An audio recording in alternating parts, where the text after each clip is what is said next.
बिस्मिल्लाहिर्रहमानिर्रहीम। अस्सलामुअलैकुम students. 0580 extended mathematics का समर का यानी कि मई जून का पेपर है 2025। पेपर 22 है जो कि विदाउट कैलकुलेटर है। ठीक है, ये रिसेंट पेपर्स में शुमार होता है इसका। अच्छा, इसमें जो है अगर हम curves sketches of the curves जिसमें क्यूबिक, क्वाड्रेटिक, एक्सपोनेंशियल, रेसिप्रोकल, ठीक है, ये सारे हम देख सकते हैं। तो मैं यहाँ पर सॉर्ट आउट कर रहा हूँ कि कौन से क्वेश्चन है जो आपके काम के इस वक्त स्केचेस के हैं। तो ये देख लीजिए, ये आपके पास कुछ क्वेश्चन हैं जो काम के इसमें हैं। देखते हैं अभी।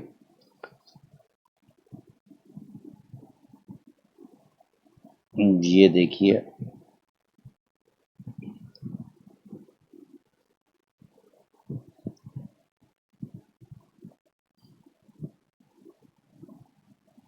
ये देखिए, पहला ग्राफ रेसिप्रोकल कर्व का आ गया, विदाउट कैलकुलेटर है। आपको पहले बोला जाता है कि the diagram shows the graph of y equals to 2/x then -1। हमें पता है कि इसका एसिम्प्टोट जो है वो यहाँ पर होगा। ये देखिएगा, अगर मैं आपको दिखाऊं तो वैसे भी नज़र आता है बच्चे को कि इसका एसिम्प्टोट यहाँ पर है कहीं, ये -1 पे जाकर, बल्कि इसको हटाते हैं हम। दोबारा देखिए, ये लाइन सेलेक्ट करते हैं और हमारे पास इसका एसिम्प्टोट जो है यहाँ पर है। ये लाइन y इक्वल्स -1 इसका एसिम्प्टोट है। ठीक है, ये इसका एसिम्प्टोट है। मैं बना भी देता हूँ। But write down the coordinate of the point where the graph crosses the X axis. यहाँ आपने कुछ नहीं करना, actually crosses the X axis तो पता ही चल रहा है ना, क्योंकि ग्राफ है, स्केच तो नहीं है। तो ये आपको पता चल रहा है ये क्रॉसेस द एक्स एक्सिस, तो आपने सिंबल लिख देना है 2,0। लेकिन अगर ये स्केच होता तो आप कैसे सॉल्व करते? जब आप एक्स एक्सिस का मतलब एक्स इंटरसेप्ट फाउंड करना चाहते हैं तो आपको पता है कि आप लिखते क्या हैं कि y को 0 के इक्वल लिख लेते हैं। y को 0 के इक्वल लिखें तो आप ये देखेंगे वही वैल्यू आ जाएगी हम चाह रहे थे। ये 1 वहाँ गया, प्लस हुआ, ये क्रॉस में x ऊपर चला गया, 1 नीचे आ गया, तो x की वैल्यू वही 2 आ गई जो कि हमें ग्राफ पर दिख रही थी। तो अगर हमारे पास स्केच होगा तो हम इस तरह से बाकायदा y को 0 करके x इंटरसेप्ट निकाल सकते हैं। तो 2,0 फिर भी आ सकता है। तो मैंने दोनों मेथड बता दिए, ठीक है ना। एक तो नज़र आ रहा है, आपने देख कर ही लिखना है। एक्चुअली इस क्वेश्चन में देख कर लिखना है, सॉल्व करके नहीं लिखना। बट स्केचेस के हवाले से मैंने कह दिया कि एक्स इंटरसेप्ट निकालने का तरीका ये है कि y को 0 के बराबर रख लें, तब भी आ सकता है। ठीक है, नीचे आए।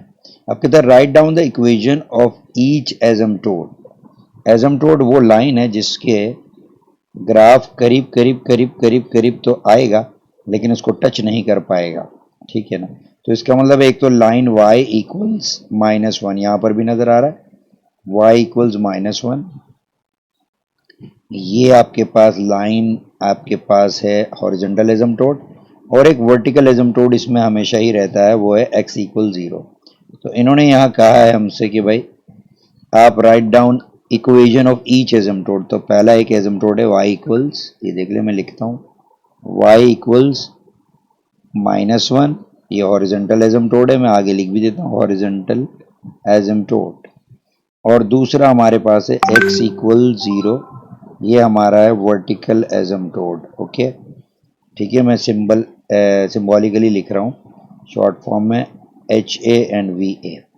ये हमारा काम यहाँ ख़त्म हुआ, ये हमारे 2 मार्क्स इसके मिले। अब कहता है कि by drawing a suitable straight line on the grid, कहता है कि उसी ऊपर वाली ग्रिड पे एक सुटेबल लाइन बनाओ। अब मैं देखता हूँ कि यार मेरा जो ओरिजिनल कर्व था वो 2/x -1 था, तो यहाँ पर क्या हो गया, थोड़ा सा चेंज हो गया। तो मैं इसको थोड़ा सा अपने ओरिजिनल कर्व जैसा करता हूँ। ये 2/x -1 के बाद ये जो माइनस का एक्स है इसको इस तरफ शिफ्ट करवा देता हूँ। ये पूरा मेरा ओरिजिनल कर्व था जो कि y के बराबर था। तो y इक्वल्स एक्स की एक लाइन ड्रॉ करनी है एक्चुअली, और जहाँ जहाँ वो एक सुटेबल मैंने ग्राफ बनाना है। अब सुटेबल ग्राफ कैसे बनेगा आपको पता है, y इक्वल्स एक्स का जो ग्राफ बनता है वो यूँ बनता है कि 1 पे 1 वैल्यू होगी, -1 पे -1 होगी, ठीक है, -1 पे -1 हो जाएगी। ये आप देख सकते हैं यहाँ पर थोड़ा सा इसमें शायद 1 2 3 4 5, हाँ सही है। तो ये आ गई दूसरी वैल्यू। तो 2 पॉइंट भी हों और ओरिजिन 0 पे 0 होगा। और इस तरह से एक आप लाइन लेंगे, ये लीजिए, ये लाइन हम ड्रॉ करते हैं। यहाँ कलर हम चेंज भी कर सकते हैं। फॉर एग्जांपल हम इधर इस वक्त ग्रीन कलर ले लेते हैं। तो हमें एक्चुअली ये लाइन ड्रॉ करनी है। इसको ये भी समझ लें कि -4 पे -4 होना है। तो मैं यहाँ से भी चल सकता हूँ।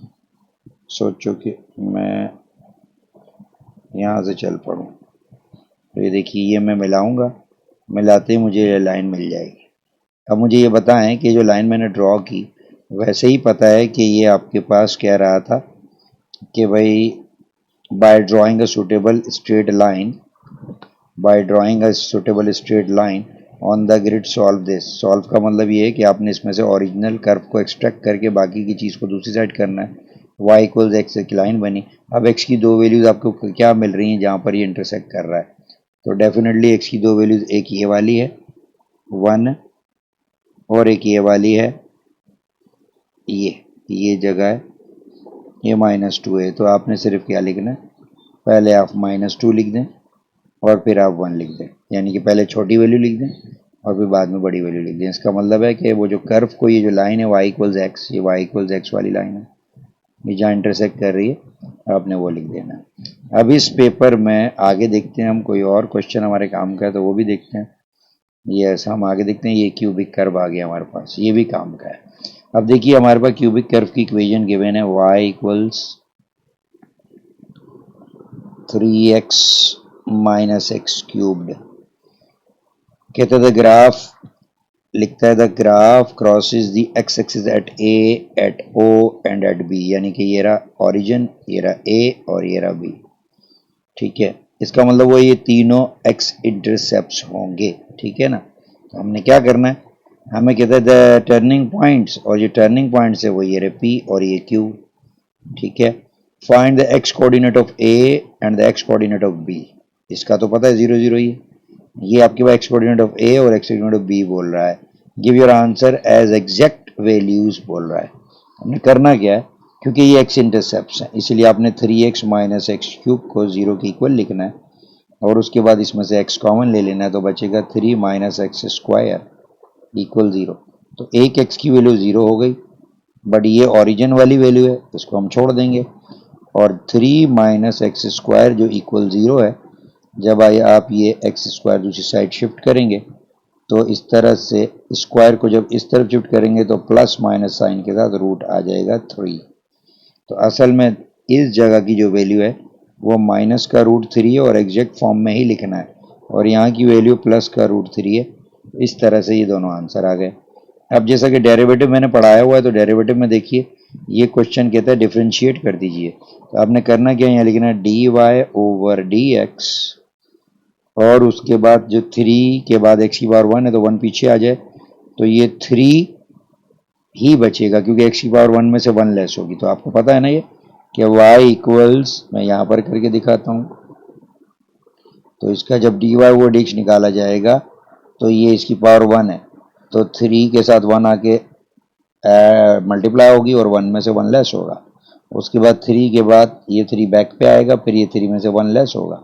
तो मैं स्टेप्स बता रहा हूँ, अदरवाइज ये 3 एक्स टू दी पावर 0 हो गई है तो उसे लिखने की ज़रूरत नहीं है, वो 1 के बराबर होता है। ये हो जाएगा 3x स्क्वायर।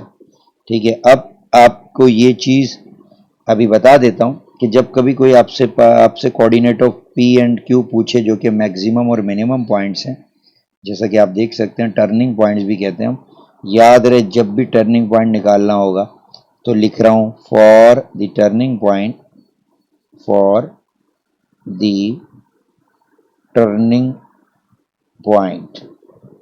पॉइंट्स आपने dy ओवर dx को 0 के बराबर रख देना है। अच्छा, ऐसा क्यों है, क्योंकि याद रहे कि ये जो टर्निंग पॉइंट होता है इस पे बनने वाला जो टेंजेंट होता है ना, वो पैरेलल टू एक्स एक्सिस हो जाता है, इसलिए उसका ग्रेडियंट 0 होता है। तो हम टर्निंग पॉइंट निकालने के लिए हमेशा डेरिवेटिव को 0 के बराबर रखते हैं। ठीक है, ये भी देखो टर्निंग पॉइंट है, इस पर जब भी टेंजेंट ड्रॉ किया जाएगा तो उस टेंजेंट का जो डेरिवेटिव है या उसका ग्रेडियंट है 0 माना जाएगा।